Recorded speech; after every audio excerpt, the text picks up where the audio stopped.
Well, the three defining moments I'd like to talk about would be, I'll begin with one I think that is often neglected in the historic annals, which is 24th of April 1915. I think is a very significant day in Australian history. People will think that that's a misprint, but in fact it was the date when BHP Newcastle poured its first steel ingot, which is sort of presages secondary industry in Australia.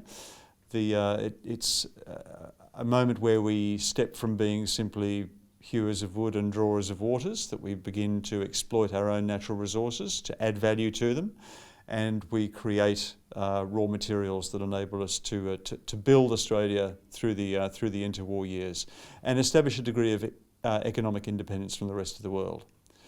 Another one I'd think about would be the period in the second half of the 1950s when, I think in an act of considerable political courage, John McEwen leads Australia's efforts to re-establish economic ties with Japan, which we'd only ceased war against 10 years earlier, and we signed two trade agreements with them in 1957 and 1960 against considerable opposition and misgivings from the Labor Party and criticism from his own side of politics. But McEwen understood that this was a potentially huge market for Australian raw materials, and of course the reciprocal was that we began to take Japanese products at the same time. We became the first major market for Japanese cars. In 1957, Japan only exported 140 cars, and yet within 10 years, Japan was our biggest trading partner, and Japanese cars were fixtures on Australian roads.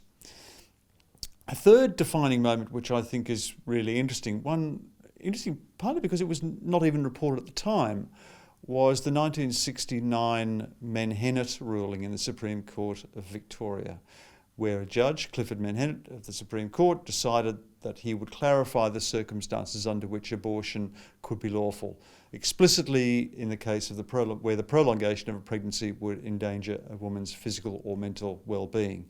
He had been asked to make this judgment because an abortionist called Dr. Ken Davidson was on trial. He'd been arrested by the Melbourne Homicide Squad.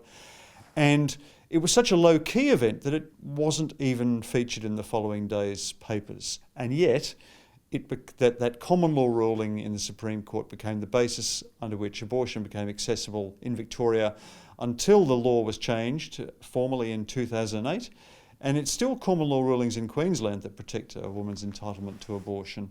And in fact, it's been a remarkably robust system that has withstood the potential for considerable controversy all around Australia. We know how divisive an issue abortion has been in the United States. We've never had that kind of same high temperature environment.